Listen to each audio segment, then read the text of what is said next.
Seorang saksi menyebut terduga teroris yang terlibat baku tembak di Mabes Polri, Jakarta Selatan datang menggunakan mobil minibus silver, Rabu, tanggal 31 Maret tahun 2021, sore.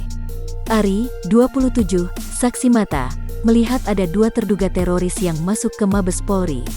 Yang saya lihat mereka pakai mobil, kata Ari saat ditemui di lokasi, Rabu, tanggal 31 Maret tahun 2021. Ari mengaku lupa merek mobil yang digunakan terduga teroris. Namun, ia ingat warna mobil tersebut.